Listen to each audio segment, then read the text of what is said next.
विद्या की प्राप्ति के लिए वर्णाश्रमोचित कर्मों की अपेक्षा तथा शमदम आदि की अनिवार्य आवश्यकता।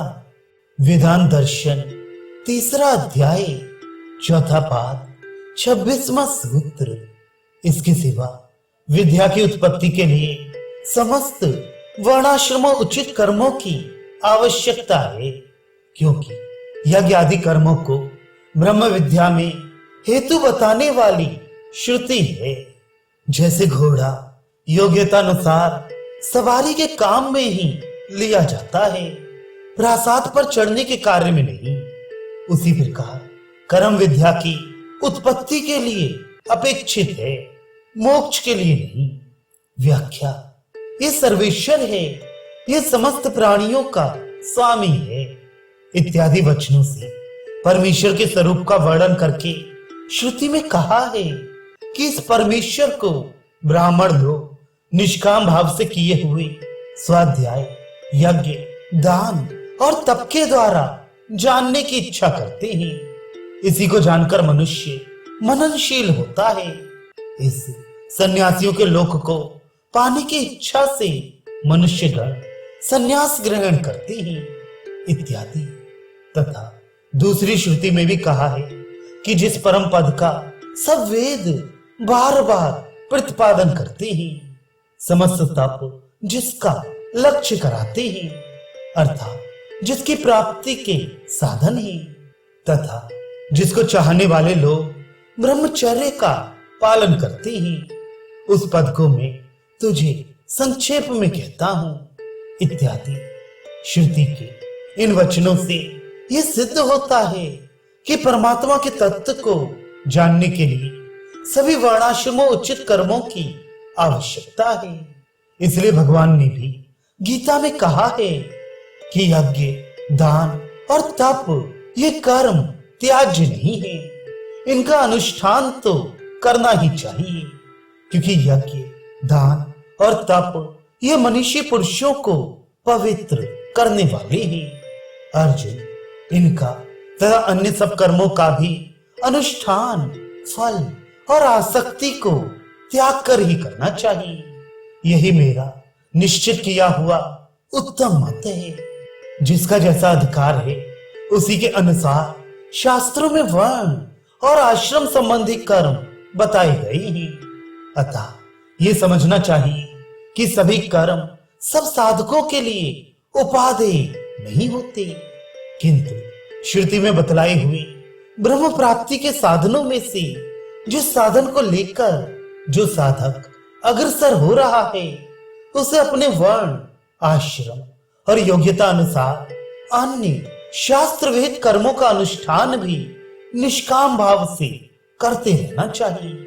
इसी उद्देश्य से श्रुति में विकल्प दिखाया गया है कि कोई तो गृहस्थ में रहकर यज्ञ, दान और तप के द्वारा उसे प्राप्त करना चाहता है, कोई संन्यास आश्रम में रहकर उसे जानना चाहता है, कोई ब्रह्मचर्य के पालन द्वारा उसे पाना चाहता है, और कोई वानप्रस्थ में रहकर केवल तपस्या से ही उसे पाने की इच्छा रखता है इत्यादि। इस प्रकार ब्रह्म ज्ञान की प्राप्ति के लिए कर्म अत्यंत आवश्यक है, परंतु परमात्मा की प्राप्ति में उनकी अपेक्षा नहीं है।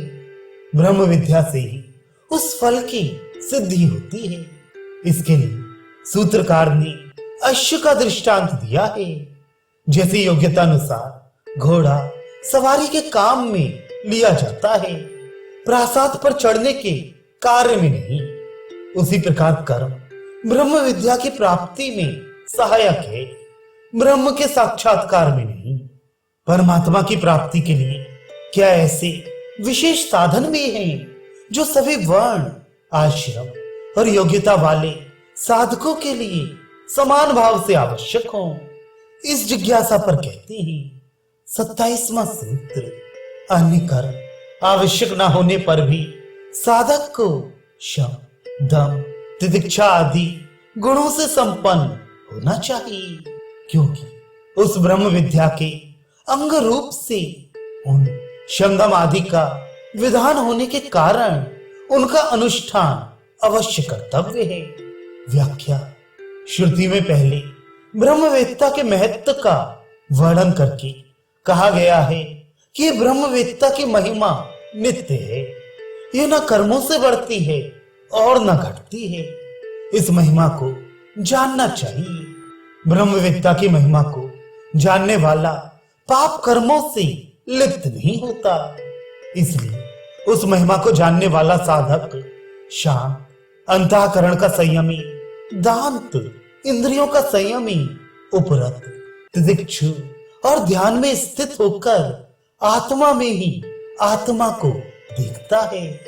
इस प्रकार श्रुति में परमात्मा को जानने की इच्छा वाले साधक के लिए शमदम आदि साधनों का ब्रह्म विद्या के अंग रूप से विधान है।